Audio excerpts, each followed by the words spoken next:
Hello friends, అందరికీ welcome back to our channel Suni's kitchen. ఈ శ్రావణ మాసం రెండో శుక్రవారమే మేమైతే వ్రతం చేసుకుందామని అయితే నిర్ణయించుకున్నామండి. దానికోసం ముందుగానే ఏమేం ప్రిపేర్ చేసుకున్నాననేది మీతో అయితే నేను షేర్ చేద్దాం అనుకుంటున్నాను ఫ్రెండ్స్. వ్లాగ్లోకి అయితే వెళ్ళిపోదాం. మేము ఒక 2 వీక్స్ ముందే అయితే ఇల్లంతా నీట్గా బూజులు అన్నీ దులిపేసుకొని నీట్గా అయితే ఇల్లంతా క్లీన్ చేసి పెట్టేసుకున్నాం అనమాట. ఇదైతే నేను ఈరోజు తీసిన వ్లాగ్ అండి. నేను ఈరోజు థర్స్డే అనమాట. రేపైతే వ్రతం చేసుకుంటాం. ఈరోజు నేను ఏమేమి ప్రిపేర్ చేసుకున్నానో మీతో షేర్ చేస్తున్నాను. మార్నింగ్కి అయితే నేను మొత్తం దేవుడివి సామాన్లన్నీ ఇలా ఈ విధంగా వెండివి ఇత్తడివి అయితే చూడండి, విమ్ జెల్, ఇంకా చింతపండు, సముద్రం ఇసుక ఉంటుంది కదా, దాంతో అయితే ఇవి మొత్తం నేను క్లీన్ చేశానండి.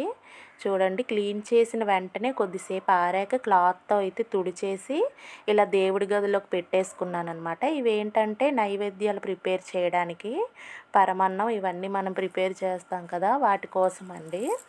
ఇవి కూడా ఇంకా క్లీన్ చేసేసి ఒక దగ్గర పెట్టేసుకున్నాము. ఈ పటం చూసారా, వరలక్ష్మి వ్రతంది నేను తీసుకున్నానండి. నిన్ననే వెళ్ళైతే నేను తీసుకొచ్చానమాట. దీంతో పాటు కళ్యాణ్ వెంకటేశ్వర స్వామి ఫోటో కూడా తీసుకొచ్చాను. రేపైతే పెడతానమాట. చూడండి, ఫ్రూట్స్ అన్నీ, కొబ్బరికాయలు, చెరుగ్గళ్ళు మొత్తం అన్నీ ఇక్కడ పెట్టేశానండి దేవుడి గదిలో.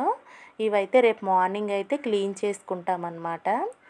చూడండి, ఈ విధంగా మొత్తం దేవుడికి కావలసినవన్నీ ప్రిపేర్ చేసి మొత్తం క్లీనింగ్ ప్రాసెస్ అయిపోయాక ఒక దగ్గర పెట్టుకుంటామన్నమాట. చూడండి, పువ్వులు కూడా ఈ చామంతి పువ్వుల వరకు అయితే వచ్చేయండి. ఇంకా కొన్ని పువ్వులు అయితే ఇంకా ఈవినింగ్ తెచ్చుకోవాలి. ఇవైతే నేను కొద్దిగా వాటర్ జల్లి ఫ్రిడ్జ్లో అయితే స్టోర్ చేశానమాట. ఆల్రెడీ పెట్టాను, మీకు చూపించడం కోసమని తీసానమాట. నెక్స్ట్ అయితే నేను వరలక్ష్మి దేవికి పెట్టడానికైతే పట్టు శారీ తీసుకున్నానండి. ఇది లైట్ బేబీ పింక్కి డార్క్ రాణి పింక్ అయితే బార్డర్ ఇచ్చారు. శారీ అయితే మాత్రం చాలా మంచి కలర్ కాంబినేషన్ అనమాట.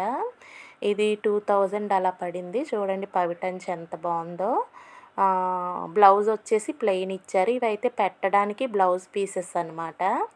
ఇవి కూడా పట్టు టైప్వే తీసుకున్నాను. ఇవి ఏంటంటే శారీతో పాటు రెడ్ పీసెస్ పెట్టాలి కదా, అవన్నమాట. గాజులు అయితే ఒక 4 డజన్లు, ఇంకా పారాని మనం కాసు అవి రూపు పెడతాం కదా, దానికోసం అయితే దారపురీలు అన్నీ ముందుగానే ప్రిపేర్ చేసుకున్నాను అనమాట. చూడండి, ఈ వ్లాగ్ చూసి మీరు కూడా ఏం మర్చిపోకుండా, ఒకవేళ నేను చేసినట్టుగా అయితే నేను షేర్ చేస్తున్నాను అనమాట. మీరు ఏమైనా మర్చిపోకుండా ఉండొచ్చు ఇది చూసినట్టయితే కనుక. నెక్స్ట్ అయితే ఒకవైపు అయితే వంట ఓన్లీ పప్పు, తోటకూర అయితే ప్రిపేర్ చేశానండి. ఈరోజు అయితే చాలా పనులు కదా.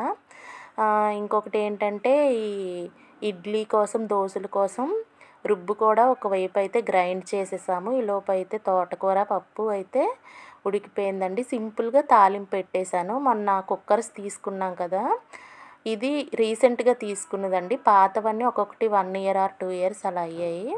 ఇంకా తాలింపు అయితే అయిపోయాక ఇంకా కొన్ని సర్దాల్సినవి ఉంటే అన్నీ సర్దానమాట. ఇలా కబోర్డ్స్లో అయితే వంటకు సంబంధించిన పల్లీలు, పప్పులు అన్నీ ఈ విధంగా అయితే సర్దేసుకున్నాను. ఇంకా ఆయిల్ అయితే ఇవన్నీ ఇంకొకేసారి స్టోర్ చేసుకుంటామన్నమాట మంత్లీ. చూడండి, ఈ ఆయిల్ బాటిల్స్ అయితే చాలా అవైలబుల్గా ఉంటాయండి వాడుకోవడానికి. ఇవే వాడతాం మేమైతే.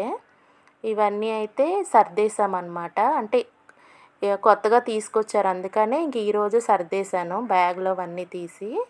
ఈ Ariel powders, liquids, all outs ఇంకా అవన్నీ అన్నీనా కబోర్డ్స్లో అయితే నీట్గా సర్ది పెట్టేసుకున్నాము. ఇంకా రైస్ కూడా అయితే ప్రిపేర్ చేశానండి.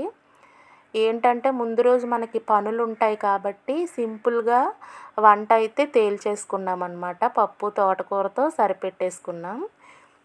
ఈ విధంగా అయితే అన్నీ పెట్టేసి కర్టెన్స్ అయితే క్లోజ్ చేసేస్తానమాట. వీటికైతే డోర్స్ లేవు. ఇలా కర్టెన్స్తో అయితే క్లోజ్ చేసుకుంటే మనకు డస్ట్ అది వెళ్ళకుండా ఇంక నీట్గా ఉంటుంది. ఇంకా పైన అయితే 2 వీక్స్ ముందే ఇవన్నీ క్లీన్ చేసేసామండి. మొత్తం ఈ విధంగా అన్నీ క్లీన్ చేసేసాం. ఇంకా స్టవ్ కూడా చూడండి, ఇది కూడా క్లీన్ అయిపోయింది. ఒకవేళ ఏదైనా పాలు అలాంటి ప్రెజెంట్ పెట్టినా మళ్ళీ తుడిచేస్తానమాట. ఉదయం అయితే స్నానం చేసి పసుపు అవి పెట్టుకొని వ్రతానికి రెడీ అవ్వడం. ఇంకా పూజకైతే రెడీ అయ్యి ఇంకా రేపటికైతే మొత్తం క్లీనింగ్ అయిపోయినట్టే. ఇంకా పూజ అయిపోయాక పూజ వ్లాగ్ అయితే మీతో తప్పకుండా షేర్ చేస్తాను. Bye friends.